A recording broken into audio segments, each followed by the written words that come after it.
Toda a informação a seguir é fruto de pesquisa na internet. Na medida do possível, foi feita também a filtragem e feita a verificação da fonte e conteúdo. O que vamos apresentar aqui sobre chakras absolutamente não esgota o assunto, pois esse tema tem conteúdo em diversas fontes no YouTube e na literatura espírita. O sistema nervoso liga o plano etéreo ao plano físico. O estado energético é o intermediário entre espírito e a matéria. A mente espiritual precisa dessa matéria energética para agir sobre a matéria densa. O sistema nervoso é complexo e permeia todo o corpo físico denso, formando em certos pontos do corpo uma espécie de rede compacta. São os chamados plexos nervosos, que existem em número elevado. Esses plexos nervosos apresentam no corpo menos denso, o perispírito, seus correspondentes etéreos, que não se materializam e que possuem funções e trabalhos específicos. É como se o sistema nervoso fosse dividido em duas partes, uma física, densa e tangível, e outra fluídica, menos densa e invisível para os encarnados. Correspondendo aos locais dos plexos, no físico, o perispírito possui turbilhões, que servem de ligação das vibrações e dos elementos fluídicos do plano etéreo. Esses vórtices giram com intensidade, estabelecendo canais de sucção ou de expulsão, tais como exaustores ou ventiladores. Essas rodas, chakras, em sânscrito, giram ao dar passagem à matéria fluídica, de dentro para fora, ou de fora para dentro. Os centros de força, chakras, tanto encarnados como desencarnados, os espíritos assimilam energias das mais diversas, de forma contínua, automática e inconsciente, em decorrência de seu maior ou menor equilíbrio físico e espiritual. O perispírito metaboliza essas energias nos centros de força e as distribui em nosso organismo. No homem comum, o chakra, centro de energia ou força vital, se apresenta como um círculo de mais ou menos 5 centímetros de diâmetro, quase sem brilho. Porém, no indivíduo mais espiritualizado, se apresenta como um vórtice luminoso e resplandecente. Quanto mais ativo ou desenvolvido for o chakra, maior capacidade de energia ele comporta e, portanto, maiores possibilidades de emprego dessa mesma energia. Os chakras existem aos milhares, sendo que 7 deles são de maior importância, por coordenarem a metabolização, ou seja, a mudança da natureza molecular dos corpos, ou também ao conjunto de transformações físicas, químicas e biológicas que, nos organismos vivos, sofrem as substâncias introduzidas, ou as que neles se formam de energias e fluidos em grandes áreas específicas. O espírito André Luiz, no seu livro Entre a Terra e o Céu, refere-se à denominação centros de força, para designar esses centros perispirituais. O instrutor Clarencio, estudando a fisiologia do perispírito, explica a existência dos centros de força e os apresenta em número de 7 principais. Aí estão: 1. Centro de força coronário. 2. Centro de força frontal. 3. Centro de força laríngeo. 4. Centro de força cardíaco. 5. Centro de força esplênico.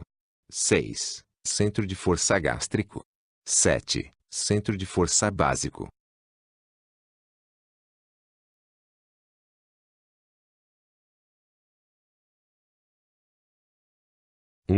Centro coronário é responsável pelas energias oriundas do plano espiritual, liga aos planos espiritual e material, relacionando-se materialmente com a epífise, também chamada de glândula pineal, ou corpo pineal. Situa-se no centro da cabeça, e contém 12 pás, no centro, e 960 pás, na periferia. É chamado por isso, de lótus de 1000 pétalas. Sua cor e brilho variam, de acordo com o desenvolvimento da criatura. 2. Centro de força frontal, centro de força com 96 pás, localizado entre as sobrancelhas, relaciona-se, materialmente, com os lobos frontais do cérebro. É responsável pelo funcionamento dos centros superiores da inteligência e do sistema nervoso.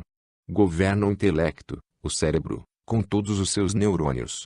Assim, Comandam os 5 sentidos: visão, audição, paladar, olfato e tato. O centro de força frontal é responsável pela vidência, audiência, clareza de raciocínio e percepção intelectual.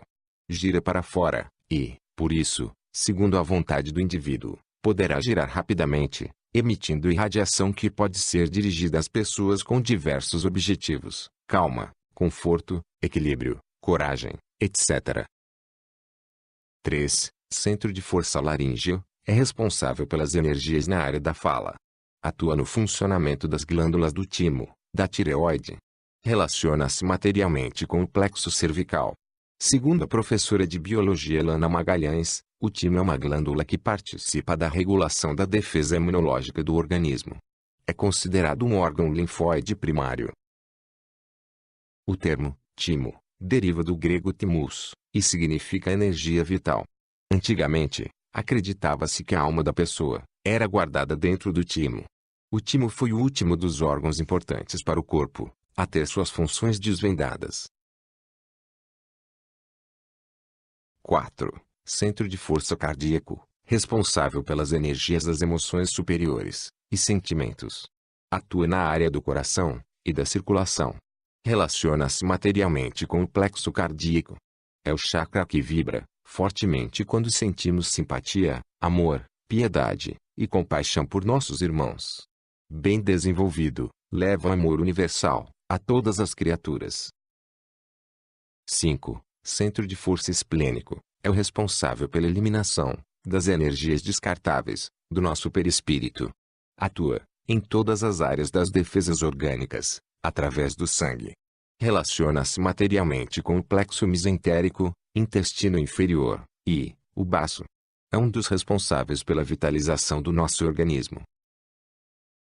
6. Centro de força gástrico, vitaliza o sistema digestivo, e é também responsável pelas emoções.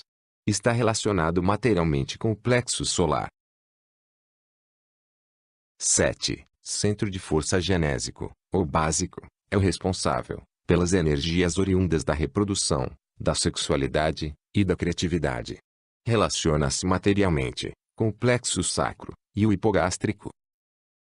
Quando contrariamos as leis naturais, no nível do perispírito, ficam registradas energicamente lesões perispirituais, influenciando de forma decisiva a encarnação atual, bem como as posteriores. Esses registros são energéticos e constituídos de cargas negativas, ligados a determinados centros de força. Estão relacionados com a lei de causa e efeito, como consequência do uso do livre-arbítrio. O fluido cósmico universal, ao ser absorvido por um destes centros de força, é metabolizado em fluido vital e canalizado para todo o organismo, com maior ou menor intensidade, de acordo com o estado emocional da criatura, irradiando-se posteriormente em seu derredor, formando o que poderíamos chamar de aura psíquica ou psicosfera. É fácil compreender que pela tonalidade de nossa aura psíquica, pela sua forma, pelo seu brilho e pela sensação que causa, devido aos seus fluidos serem mais ou menos densos, escuros, desagradáveis, seremos facilmente identificáveis. No processo da irradiação, transmitimos aos outros, pelo mecanismo da nossa vontade, a carga de força vital que dispomos para doar.